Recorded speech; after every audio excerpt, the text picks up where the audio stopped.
Like it's important to know your history, just to study where we're gonna go, to study where we're going, where we came. I think forget just how it's crazy that it's Black History Month. Because I think I live Black history every day, but it's like a catch-22 for me. I'm on the line. I like it, and then again, it's like, why are you giving us a month? And then you look at the school systems, and you look at the history that they're teaching in the school systems. I remember vividly Mrs. Hill, my fourth grade history teacher, tell us on the first day of class, take our history books and put them away. We're not going to be using them. And that was like the biggest eye opener for history for me, because she went into going into talking about how Christopher Columbus didn't discover America and all that real, history stuff. She kept it real. Yeah, I mean that's what really wanted me to look into history, like history, knowing that what people put in these books, is his story. And the whole library is where the lies are buried and so forth and so on. But that really had me looking into history, All right. Super Joe, how about you? Hold on. I'm going to just shout out Super Joe right now. Why? Because he's the oldest person in the planet. Yes, not in the planet. Yes, AKA. So you lived through a lot of civil rights movements, right? Yeah. So what the civil rights, what's this Black History Month mean? He dated Rosa Parks. I dated Rosa Parks. Yeah. Kind of cute. Yeah. Yeah. No, Black History Month, and to our guest right here, that's something kind of important to us, because the history of civil rights isn't anything else but the history of freedom, which is the history of African Americans. So Black History Month is really has a lot of different tentacles in it, if you want to think about an octopus and stuff. But it doesn't get justice. There's no justice done in the schools to Black History Month whatsoever. They seem to focus on the negatives, It's kind of like, the school systems right now, they kind of take the students and wrap them up in this nice warm blanket of negativity, and then they tie that blanket really firmly about them with this cord of victimization, So, that's something what I feel like Black History Month really has to be addressed. That people should have the opportunity to learn that there's a whole lot more that went on in the Black African American development in this country than just all that negative kind of victimization that's been force-fed on people and stuff. There was inventions made by many people. There's just so much to talk about it. It'd take forever to talk about it. So that's what it kind of meant. For me, Black History Month is, when you look at civil rights and all that, it's really American history too at the same time. That stuff that you're talking about that probably gets glorified during the course of Black History Month. Mm-hmm. I agree with you at some point. Parts of you have to, I seen Roots the first time during Black History Month. I seen a lot of slavery type stuff, but you don't know, sorry, a lot of inventors and know about the history about a lot of Black people who did a lot of great things in this country. But it's my birthday this month too. So happy birthday! It always overshadows my birthday. but the interesting thing is that Swedish, huh? Swedish. I love that one. I get kind of depressed during this month because I do see a lot of things, and it makes me go and learn some more stuff during History Month because of the shows that they put on TV and the things that you can learn during the History Month. It kind of depresses me a little bit. But you know what? We have a caller. I don't know if the caller's gonna join this conversation right here. I want to see what they're gonna say. Hold on a second. Caller, are you on the air, caller? Oh, we didn't get any headphones. Yeah. This is it. For a group called the Prostate Health Education Network. What we basically do is provide education, support, and advocacy for high-risk men that are impacted by prostate cancer. So I'm calling to make your listeners aware that we're working with UMass Memorial Healthcare to plan an event next week, which is Monday, February 29th, that we're calling Understanding Black Prostate Cancer History and Changing the Future. There's, of course, an emphasis on men of color because they're disproportionately impacted by prostate cancer in terms of incidence and mortality. African American men are diagnosed with prostate cancer on average about 60% more often than Caucasian men, and we die from prostate cancer almost 2.5 times as often as Caucasian men. We've also found that statistically, in the Worcester County area, the incidence for African American men is actually 65% higher than the national average, which is why we're collaborating with UMass to make sure that we not only get the word out, but to make sure that people are aware that there are excellent resources to deal with anything on the prostate cancer and prostate health continuum, from education, screening, diagnoses, and some of the best state-of-the-art treatment. We're teaming up with Dr. Mitchell Sokoloff, who's Chief of Urology at UMass Memorial Health Center, and we just want people to know that. And again, we want to invite people to be a part of our event, as I mentioned, on Monday, February 29th, 5 p.m. to 7 p.m. at Mount Olive Pentecostal Church in Worcester for, again, understanding the Black prostate cancer history and changing the future. And Mark Kennedy, did you do work with Mosaic around that? Because I know Mosaic was working on that too. Yes, we do. In fact, I actually did some work with Mosaic when they originally started their programming back in 2009 as a contractor for the Department of Public Health. I think I met you before, Mark Kennedy. I think you did the training at AHAC one time. Yes, I did. In fact, I continue to do training at AHAC and at the Boston version, CHAC, for the Boston Public Health Commission. So yes, I'm still involved with the design of the prostate health module and the instruction of that module as well.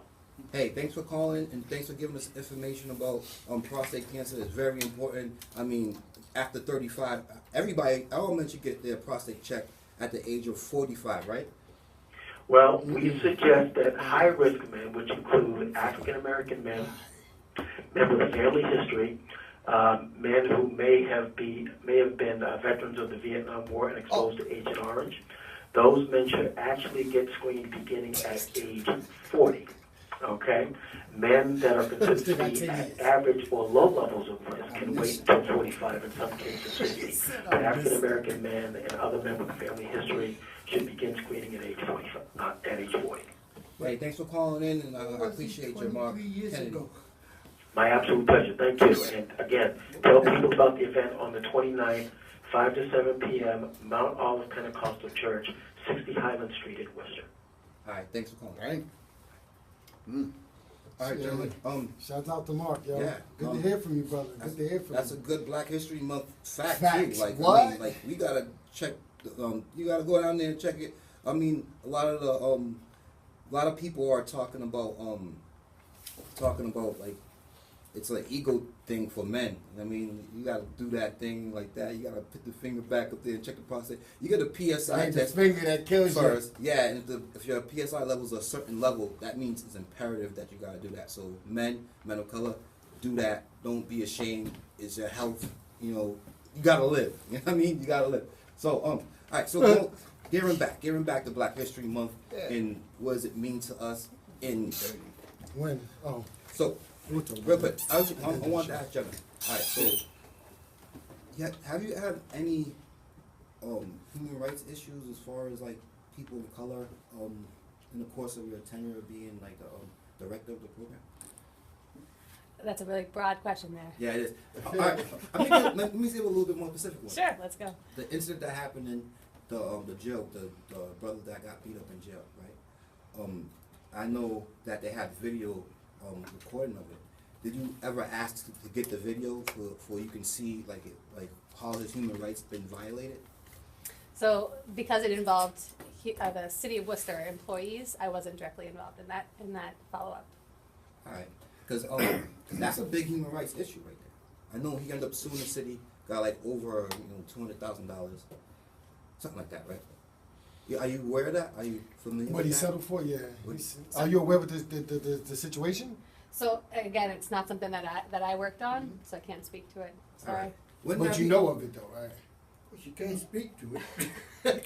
But you might know more than me, so why don't you tell me what you want to say? All right. And We then can- I we guess can I talk need some about it. clarity then. So could you please, I guess, for the listeners and I guess me, who's also kind of stuck, I need to know what your position is, title, who like.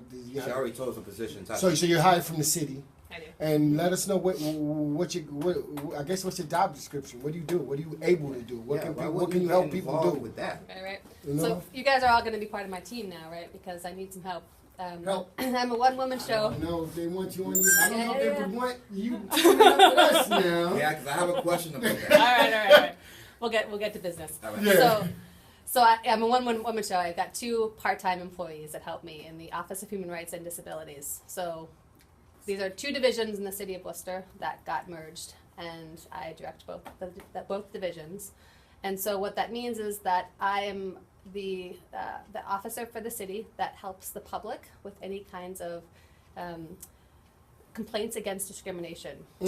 Now, specifically, what I can do is related to looking within the city of Worcester at large and making sure that I can orient people to what are their rights, right? What are resources? I am an attorney, but I can't represent anybody. But I want to make sure that people understand kind of what are the systems that they're working through and making sure that they can have someone that can really advocate for them. And then on a kind of a larger scale, I work with 4 commissions for the city of Worcester, right? So the Human Rights Commission, Commission on Disability, Status of Women, and the City Managers Coalition Against Bias and Hate. And then I work within the city at large to make sure that if there's any technical assistance, maybe it's related to kind of an access question that the public have, maybe related to someone that speaks another language that needs to have access to materials or a meeting in another language, or it could be disability related. I do technical training and make sure that folks understand what are the laws and how are we meeting those laws to make sure that that all residents have access to city government. I just want to ask you about the Coalition Against Bias and Hate Task Force. Yeah. That was put through the city manager, right? Is it the city manager thing, or was your thing a city manager? So I staff it. So it's a city manager's coalition. Did that come out the race dialogues? No, it's something that actually started way back when the federal government passed a hate crimes law, right? And so at that time there was need to really organize local communities on a response to hate crimes. So this coalition came out around that, about 1999, 2000, and then has kind of grown and done different things throughout the years. How do you get involved with this? How do you get on the meeting and go into the meetings? Is it just open to anybody? Yeah, so coalition members are appointed by the city manager, and we post our agenda and our minutes on the city's website. So you can go on the city website and check out what's going on. Because I know people that was involved with the coalition, and they said they got kind of pushed off the coalition. And I know somebody specific. I had a conversation with Joyce McNichols. He said that she was part of that coalition, and they kind of like just brushed her off the coalition. Didn't get any more invites to the meetings. And did that change? Did that process change, or do you guys specifically identifying people that you want down with this coalition? So and why would somebody get pushed off? No, it's not about pushing off at all. And I'll try to speak generally to it. So the coalition, like any organization, right, kind of goes through ebbs and flows in terms of its organization, what it's doing, what its mandate is. And when I came onto the city about 4 years ago, the coalition was working on a very limited scope in terms of what it was doing. I was trying to meet on a quarterly basis and doing 2 educational forums for the public a year. And then, as you know, things happen in the nation and the country and here locally in the last couple of years. And there was a need for this coalition to morph into something else, to kind of rise up. And so during that period of time, there wasn't a formal appointment process for membership. So, folks could come in, sit at the table, contribute, and anyone was kind of welcome to contribute and help kind of form what we were going to do. So we did that, and we went through last year in terms of the race dialogues. We had a lot of folks that came to the table that were new, that wanted to contribute to planning the dialogues, and that was really great because if anyone was part of those dialogue process, that was that was a big deal, and a lot of logistics, a lot of coordination, and we needed a lot of voices at the table to make sure that what we were doing was well informed. So we did that, and then we came out of that saying like, hey, we need to get a little bit more organized as a group, and let's go back to our appointment process. Okay. Make sense? Yeah, it seems like you wear a lot of hats and everything, and that you really don't have a whole lot of help coming in, and that a lot of the work that I'm hearing from what you said is reactionary work. That you guys, like you said, you put together a race dialogue type of thing and taking in everybody's considerations and stuff. But to my understanding, that the whole process failed. That nothing really came out of there that was beneficial to any of the people that were really directly affected by hate crime or some kind of, or felt as though they were victims of hate crime in some sense, whether it be verbal hate crime, physical hate crime, or whether it would be some kind of crime that they considered that the police were manifesting against them, you know. So I know that what you're doing, it seems like you asked us if we could help, and we're nothing more than a voice for not just instant change, but we want long-lasting change throughout the course of forever. Good. You know, and that's pretty much where we stand. But we want the change to happen our way, not the way that's being dictated and brought down from the powers to be up above in the city and everything. And if we was to grab up there and come up in your meetings and stuff, would it just be something? I know this is kind of a pointed question, but would it be something to where we would walk out of there feeling as though we were just pushing the buttons and checking the little boxes and stuff like that, and amening a whole bunch of things that's been going on forever, and really nothing's going to be accomplished? You don't even amen. What are you talking about? Amen. Just yes and Truth don't amen. I get what he's talking about. Do you want to answer that? Because So you know, this Heathen. He's is, a heathen. He doesn't amen. I'm a heathen. Yeah. He's not amening in new meeting. I'll jump into this. Amen. So you know what we're trying to do, I think, in the city, what a lot of folks are trying to do, not just city government, but a lot of folks are trying to work towards a culture shift, right? Yeah. Oh, I'm gonna go there. Yeah? Jump in, all right. So what does that mean, and what is it going to take? You know, we're talking about a lot of changes. And when you talk about any kind of institutional changes, not only city government, but like anybody, it's all about relationships. And as a community at large, that's going to take a long time. It's not going to be solved in six meetings over the summer. Go ahead. Yeah, I got one more question All about right. the gentrification that's going on right here in the city. That from my personal observations of just walking around taking a look, it seems to be that's being fueled by two insurance companies, and the aim of it is to build up the city so it looks as though it's really got a place in the look of what cities of the future want to look like. It'll take a lead in that look. But at that time, all those people that your organization, your department is supposedly, not supposedly, that is definitely trying to represent and to give them some voice to their freedom of being pushed out. How can you address that? You're talking about housing and kind of Housing, development all in the the city? development that's going on in the city, it's displacing a lot of people that's living here for years and years and So years.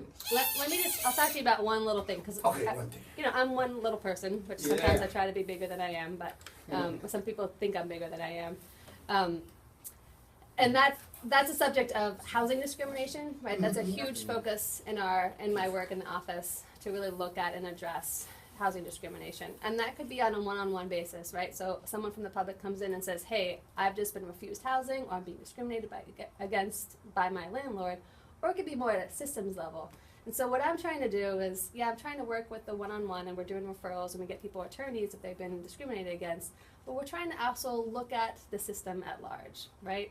And what that means is that city right now is under a lot of folks' kind of collaboration, is looking at residential, racial, and economic segregation or integration, right? And so HUD, housing, federal governments, HUD, Government federal. right?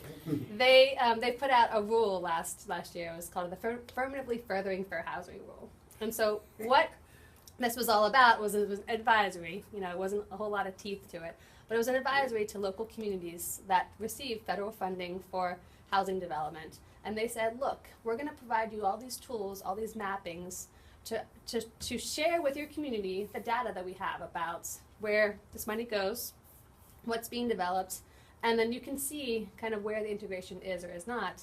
And then you can talk at a local level to try to develop some policy and some planning so that you can be more proactive in your development, right?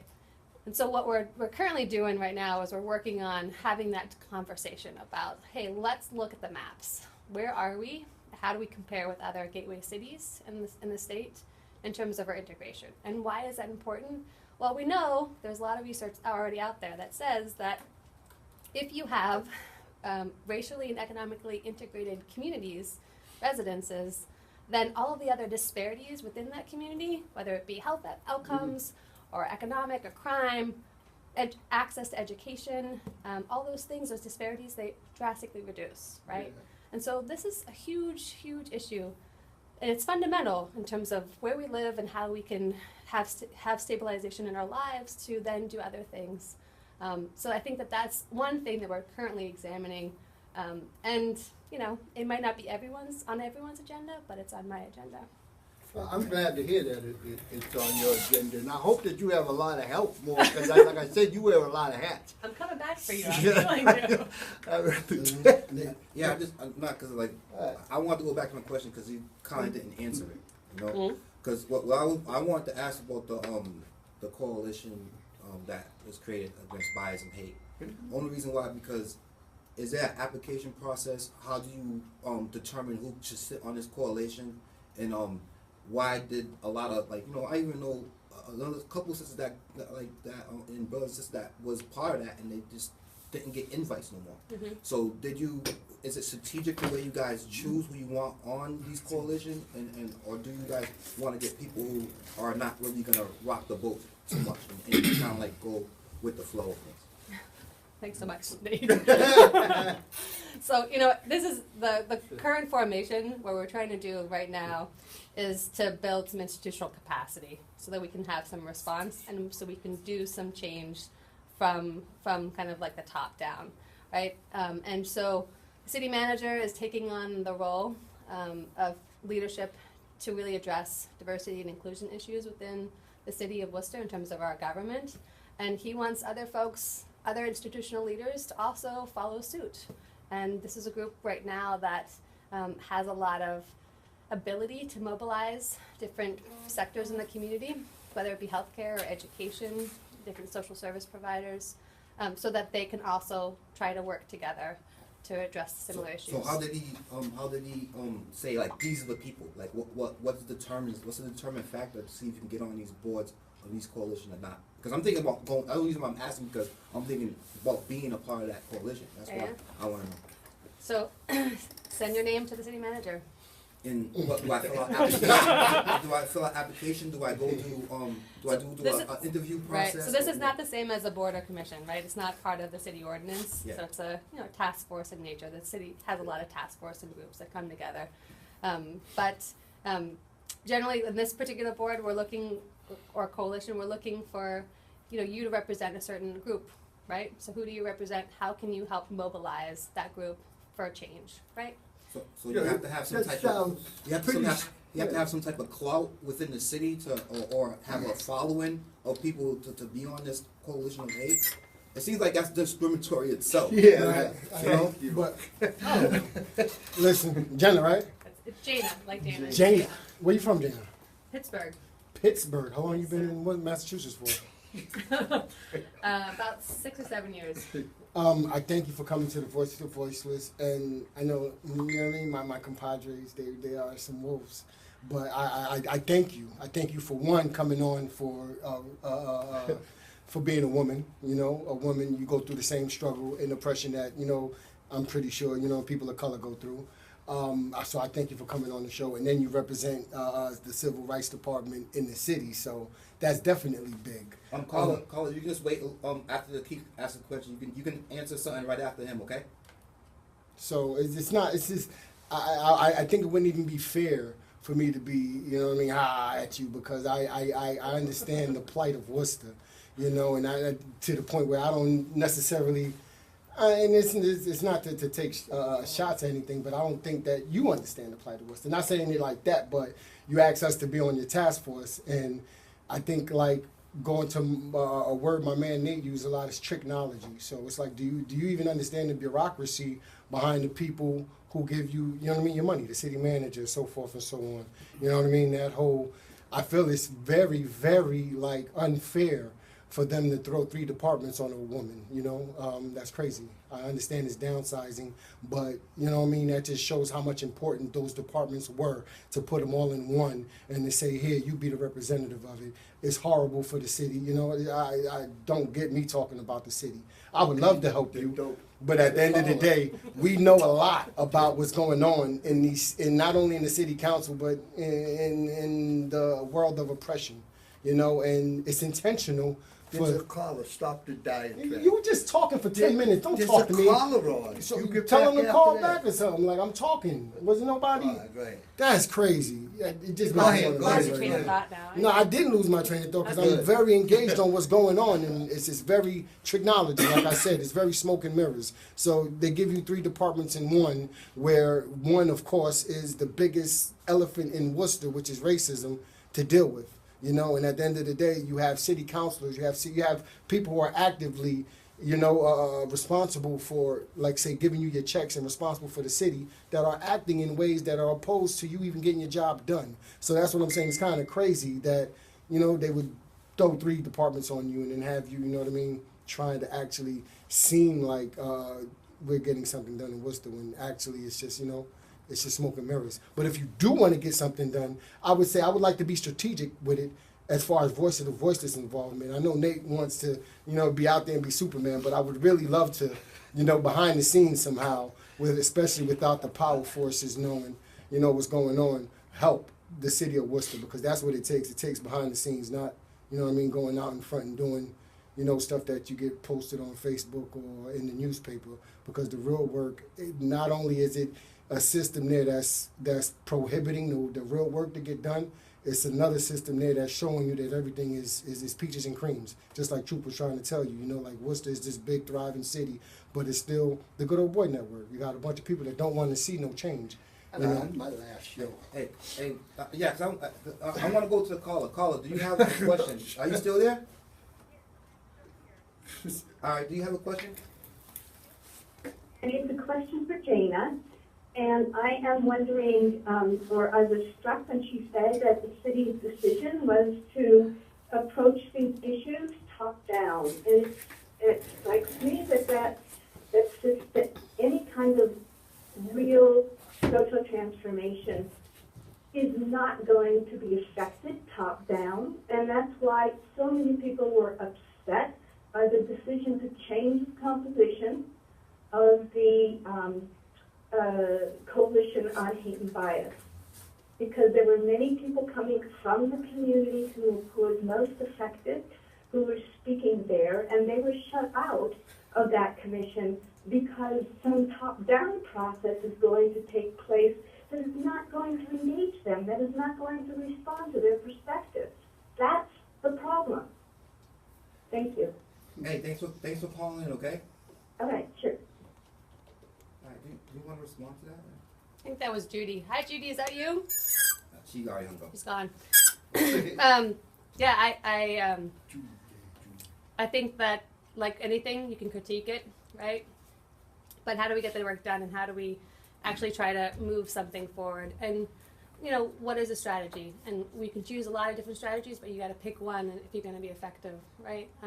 And so my goal in the work that I do is not to shut anyone out. It's try to be transparent. I'm on the show. I want to talk to people. I want to explain what I'm doing. I want to explain kind of the limitations, right? Because sometimes expectations are higher than what's actually possible. And so I want to work with people, and part of the process is that, you know, well, we need to figure out ways that we can work together.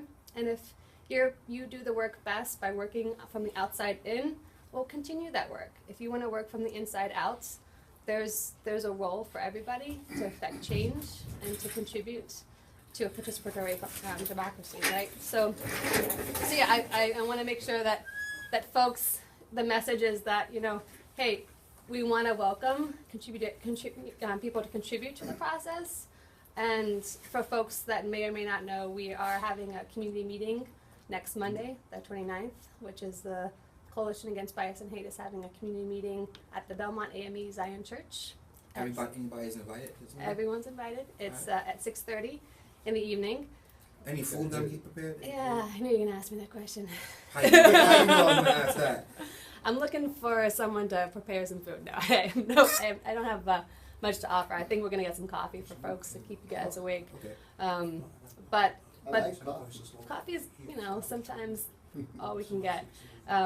But the idea of the meeting is to really shed some light on what the coalition has been doing, but also get a sense of what's the rest of the community been doing also since the dialogues, because a lot has been done, and we need to figure out kind of how do we come together and work together and build better collaboration around the current work.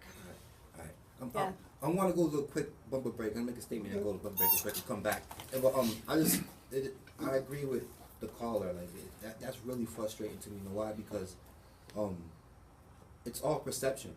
So like you can perceive that this person can be more effective than this person, and that right there is just unjust as itself.